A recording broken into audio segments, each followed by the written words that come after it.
This is part 2 of our video top 10 tricks to slow travel the world cheaply.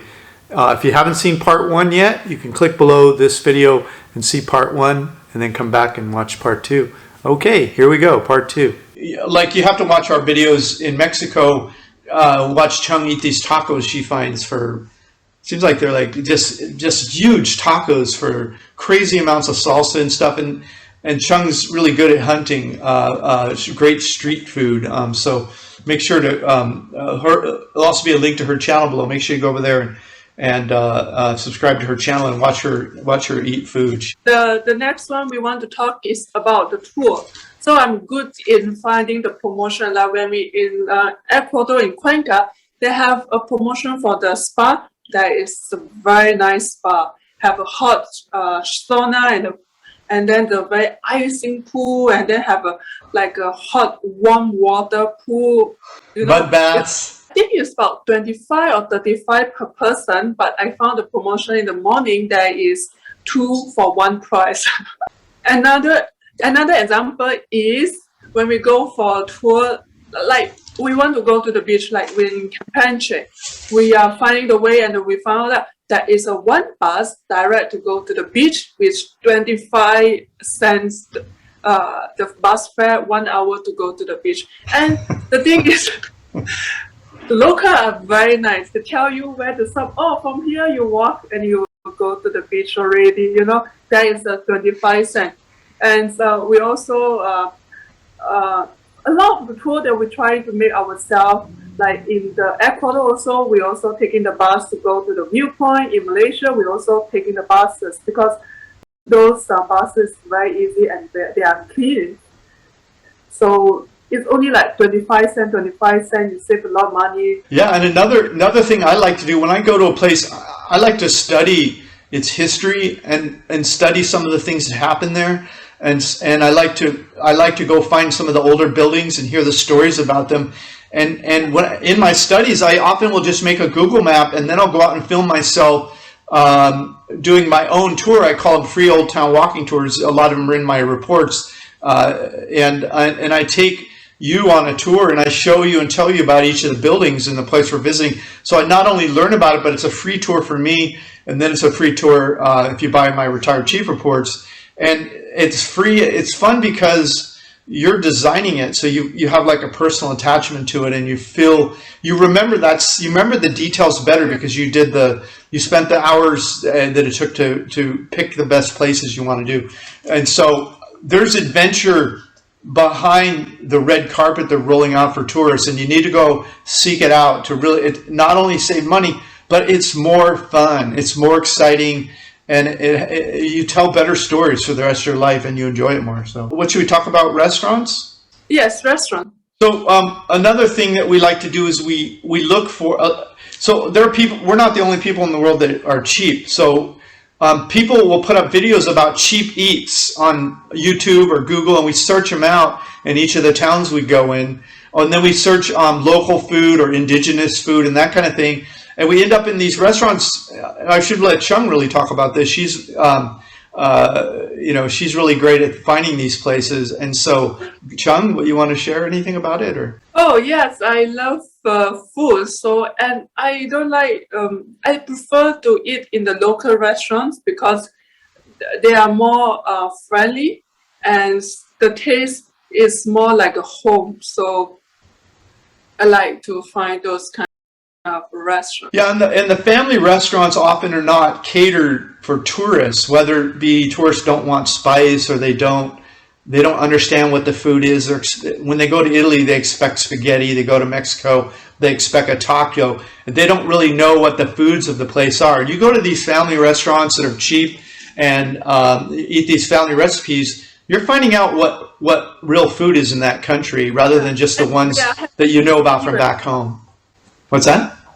They are happy to see you as well. Oh yeah, they love it because they're not used to getting tourists, and so that you put a big smile on their face because they can tell you're curious about their food, and they like to share that with people. The locals already know all about it. So. And one more thing, if you can speak their language, they will tell you a lot of story. Like, so when we in Cambodia, and then we went to the local restaurants with the owner. She is half Chinese from China, so she can speak Chinese. So when I go there, she tell me a lot of story about Cambodia. Yeah, she did. You probably know when the Vietnam War ended, Cambodia was overrun by Pol Pot and his regime. Yeah, she went through that, and she tell me a lot of the back history about. It's unbelievable that she lived through that period.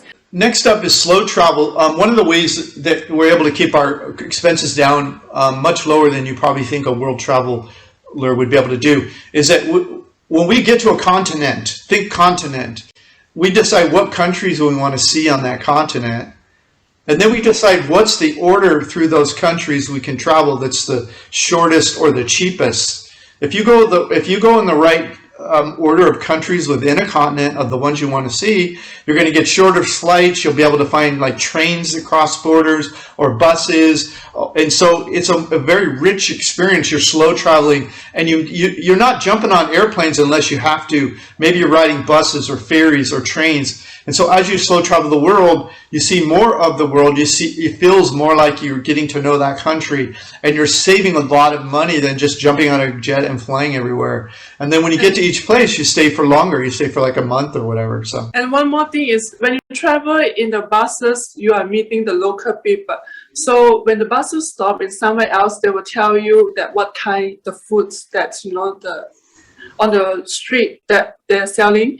As I'm brother went in Philippines, so we are travel with the buses and ferry. So I saw a lot of people going to buying that kind of food. So I can ask them. Oh, by the way, that Philippines they can understand English. So a simple English to understand. So they tell me there is the lumpia that's wrapped with a banana, and it is very, very tasty.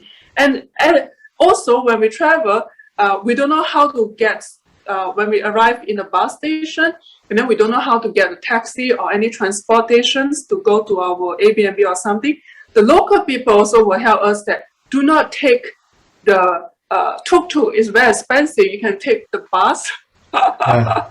You can run to the place that you want to be. It's way more cheaper. So they are very helpful, and they give you a lot of the information that you need. So that's a way that we save money. Yeah, and we also save money when we in many times, rather than taking a local taxi, which is one of those red carpets rolled out for you, and it's often there's a tax on tourists. If you use Uber or Grab or Lyft, whatever country you're in, which is a ride-sharing service, the company negotiates the same price they don't know whether you're a tourist or not. So you get a door-to-door service without speaking to the driver, because if you don't speak their language, and it's sometimes less than half of what a taxi would be.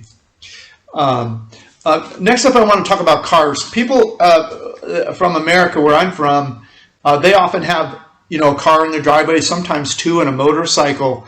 And when you're traveling the world, you can't check a motorcycle, so you just show up with your luggage, and immediately whatever your car payment was, $350 a month, and your insurance is $100 or $200. Maybe you got two car payments. You're immediately saving $600 a month plus repairs and gasoline, and you typically can travel on local transportation, get to have more fun and be more adventurous and save so much money. It's not unusual to only be paying $50 a month for transportation. And one of the keys to that is you live in the walkable part of the city when you first get somewhere, and you walk everywhere first and get to know it before you start adventuring out to surrounding areas. Yeah, we most of the time we always stay in a place that is a walkable, that we no need to take a lot of transportation or no need of transportations. Yeah, and even when we do decide we want to do some transportation,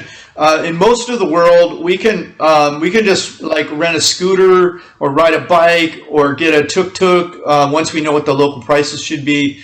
So we don't need to like rent a car to go on a tour or whatever. And so we're usually paying a couple of dollars to get there and back instead of renting a car for, you know, whatever, $50 a day, including insurance or whatever. So it's really a big money saver. I still remember that when in Philippines we are taking those like bike and then motorbike, and then it's taking the driver, me, and you, the three people in the one motorbike. Yeah, you'll have lots of stories to tell if you live like a local and you really get to know a country. And probably one of the last things I should talk about maybe is healthcare. You know, right now in the U.S., healthcare is kind of expensive. It's one of the most expensive in the world, and it's not as good as it should be for what people are paying. I mean, if you check on international rankings for healthcare, most of them, the U.S. isn't even in the top 10. I was reading one yesterday where the U.S. is ranked 28th right now in the world. And it was a very credible one. I can put a link to it for you below. And yet, it's not unusual. Like when I was in India, some healthcare I got there, which was in an expat, a really nice hospital, was like $1,600, where back in the U.S., that would have been like $40,000 to $80,000. Depending on whether you were in a regional or a local hospital. And so it's extremely expensive in the US, and often the doctor has no time to talk to you or whatever, and you're not going to find that around the world. It's so cheap around the world that I've decided to self-insure. Now, I'm not recommending it for everybody, but that means that I have money set aside if something were to happen. I would just pay for my own health care, and I would go to a medical tourism country that handled that particular disease the best. And so healthcare is another thing, is just so much cheaper. And if you want to get international healthcare, you can usually get it for less than half of what you're paying in the U.S. It's not unusual for someone my age. I'll be 61 in August, to be able to get an international healthcare policy for around $300 to $350 a month. I'll also put a link to just show you how to search for that.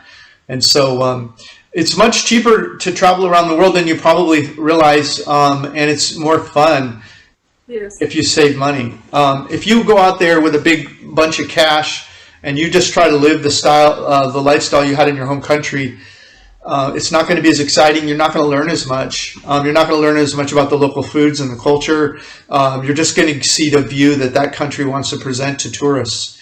And so save money, have more fun, I think. Slow travel make more fun. Yeah, it is way more fun. We usually stay in under maximum of our visa length. Like in Mexico, 6 months. In Ecuador, it's 3 months, you know? Yeah. We almost stay like the full length. Whatever the max is, yeah. Yeah, the max is. And then if you want to come back, you just do a visa run to a nearby country. So, yeah, don't fool with retirement visas in your first few years of exploring the world, because you don't want to fool with the retirement visa until you really get to know which country is your favorite. Yes. And I'll put a link below about that too. So definitely, anyway, you will fall in love. Maybe that you will never want to be settled down. Yeah. We're really enjoying traveling the world, and we figured out how to do it on the cheap, and it turned out to be more fun. I mean, it was fun the other way too, but when you really have to get to know a culture, you're forced to when you're on a budget.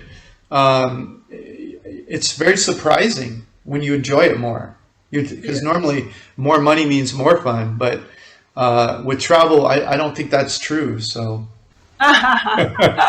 don't forget come to my YouTube channel and support me on my channel. Yes. Thank you so much. Thanks so much. See you guys later.